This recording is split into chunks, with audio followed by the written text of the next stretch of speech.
क्या एक आम नौजवान सल्तनत के सबसे ताकतवर गद्दार वजीर को शिकस्त दे सकता है? क्या अक्ल तलवार से ज्यादा ताकतवर साबित हो सकती है? और जब बादशाह की जान खतरे में हो तो कौन अपनी जान हथेली पर रखकर सच का साथ देता है? आज की कहानी एक ऐसे बहादुर और ज़हीन नौजवान की है जिसने अपनी चालाकी से पूरे बादशाहत का मुकद्दर बदल दिया। सदियों पहले एक अजीम सल्तनत पर सुल्तान सलीम नाम का एक निहायत इंसाफ पसंद बादशाह हुकूमत करता था। इसकी रियाया इससे बेहद मोहब्बत करती थी क्योंकि वो हमेशा मजलूमों का साथ देता और हर फैसला इंसाफ के मुताबिक करता था।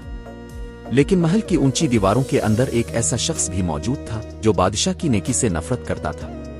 वो शख्स सल्तनत का वजीर जाहिद खान था। बरसों से वो बादशाह का एतमाद जीत चुका था, मगर उसके दिल में सिर्फ एक ख्वाहिश थी, तख्त पर कब्जा।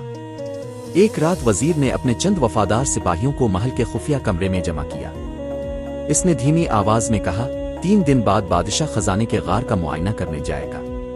वहीं इसका आखिरी दिन होगा और दुनिया समझेगी कि डाकुओं ने इसे कत्ल कर दिया। ये सारी गुफ्तगू महल के बाहर लकड़ियां उठाने वाले एक नौजवान हारिस ने इत्तेफाकना सुन ली। वो एक गरीब मगर निहायत ज़हीन और बहादुर लड़का था। इसे यकीन नहीं आ रहा था कि सल्तनत का सबसे काबिल एतमाद वजीर ही सबसे बड़ा गद्दार निकलेगा। हारिस फौरन बादशाह के पास जाना चाहता था, मगर इसे मालूम था कि बगैर सबूत के कोई इसकी बात पर यकीन नहीं करेगा। अगर इसने जल्दबाजी की तो वजीर उल्टा इसे ही झूठा साबित कर देगा। इसी दौरान इसे एक अजीब खबर मिली। वजीर अगले दिन एक पुरस्रार गार में जाने वाला था, जहां सिर्फ इसके खास आदमियों को दाखिल होने की इजाजत थी। हारिस ने फैसला किया कि वो अपनी जान की परवाह किए बगैर वजीर का पीछा करेगा और ऐसा सबूत लेकर आएगा जिसे देखकर पूरा दरबार हकीकत मानने पर मजबूर हो जाए। लेकिन इसे जरा भी अंदाजा नहीं था कि इस गार के अंदर सिर्फ खजाना ही नहीं बल्कि इसकी मौत भी इसका इंतजार कर रही थी। रात के अंधेरे में हारिस खामोशी से वजीर जाहिद खान के पीछे चल पड़ा। पहाड़ों के दरमियान वाक़े वो पुरस्रार गार बरसों से बंद पड़ा था और लोगों का यकीन था कि वहां सिर्फ खजाना ही नहीं बल्कि मौत भी पहरा देती है। वजीर अपने चंद खास सिपाहियों के साथ गार के अंदर दाखिल हुआ, जबकि हारिस एक बड़ी चट्टान के पीछे छपकर उनकी हर हरकत पर नजर रखने लगा। गार के अंदर मशलोहे की रोशनी में एक खुफिया कमरा रोशन था। वहां एक नक्शा जमीन पर फैला हुआ था जिस पर बादशाह के सफर का पूरा रास्ता निशान जद था। वजीर ने अपनी तलवार नक्शे पर रखते हुए कहा, जब बादशाह इस तंग रास्ते से गुजरेगा तो हमारे आदमी ऊपर से चट्टानें गिरा देंगे। अगर वो बच भी गया तो मैं खुद इसे खत्म कर दूंगा और फिर ऐलान होगा कि डाकुओं ने बादशाह पर हमला किया था। ये सुनते ही हारिस के रूंटे खड़े हो गए। अब उसके पास वजीर की गद्दारी का सबूत तो था, मगर इसे महल तक पहुंचाना आसान नहीं था। अचानक हारिस का पांव एक खुश्क पत्थर पर पड़ा और गार में जोरदार आवाज गूंज उठी। कौन है वहां? वजीर गुस्से से चलाया। सिपाही तलवारें निकालकर आवाज की तरफ दौड़ पड़े। हारिस फौरन अंधेरे रास्तों में भागा। कभी वो चट्टानों के पीछे छुपता, कभी तंग सुरंगों से गुजरता। सिपाही इसके बिल्कुल करीब पहुंच चुके थे। दौड़ते हुए इसे एक पुराना संदूक मिला जिसमें सल्तनत की शाही महर और वजीर की खुफिया दस्तावेजात मौजूद थीं।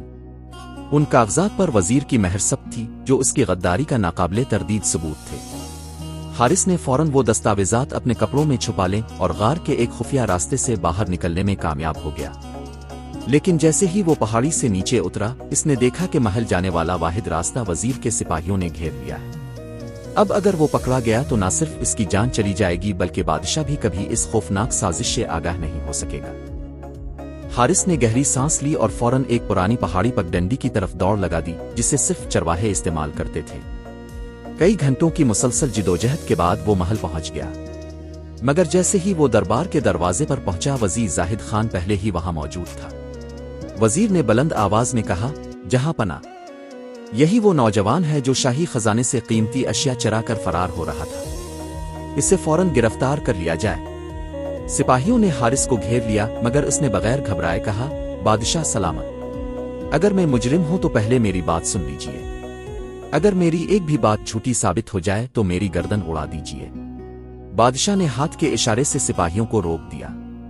हारिस ने अपने कपड़ों में छपाई हुई खुफिया दस्तावेजात निकालकर बादशाह के सामने रख दे। इनमें वजीर की महर गद्दारी के मंसूबे और उन लोगों के नाम दर्ज थे जो तख्त पर कब्जा करने की साजिश में शरीक थे। बादशाह ने जैसे ही कागजात पढ़े, इसका चेहरा गुस्से से सुर्ख हो गया। इसने फौरन वजीर की तरफ देखा, मगर वजीर ने झूठ बोलते हुए कहा, यह सब जाली है।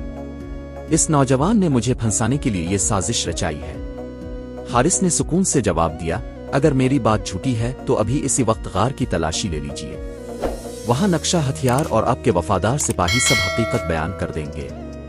बादशाह ने फौरन अपने काबिले एतमाद मुहाफिजों को गार भेजा। चंद घंटों बाद वो वापस आए तो उनके हाथों में वही नक्शा, हथियार और वजीर के साथी गिरफ्तार थे। सब ने बादशाह के सामने वजीर की गद्दारी का एतराफ कर लिया। दरबार में खामोशी छा गई। वजीर शर्मिंदगी से सर झुकाए खड़ा था। बादशाह ने इसे इसके जुर्म के मुताबिक सख्त सजा सुनाई और सल्तनत से हमेशा के लिए निकाल दिया। इसके बाद बादशाह ने हारिस को अपने पास बुलाया और फरमाया, तुमने सिर्फ मेरी जान नहीं बचाई बल्कि पूरी सल्तनत को तबाह होने से बचा लिया। आज से तुम मेरे खास मुशीर हो, क्योंकि एक सच्चा और अक्लमंद इंसान 1000 तलवारों से ज्यादा कीमती होता है। हारिस ने आजिज़ी से सर झुकाकर कहा, जहां पना, मेरा मकसद सिर्फ सच और इंसाफ की हिफाजत था, इनाम हासिल करना नहीं। इस दिन के बाद पूरे मुल्क में हारिस की बहादुरी और दानाई के चर्चे होने लगे और लोग अपने बच्चों को ये सबक देने लगे कि ताकत वक्ती हो सकती है मगर सच्चाई और अक्ल हमेशा फतेहयाब होती है। सबक, जिसके साथ सच, हिम्मत और अक्ल हो, वो सबसे बड़ी साजिश को भी नाकाम बना सकता है।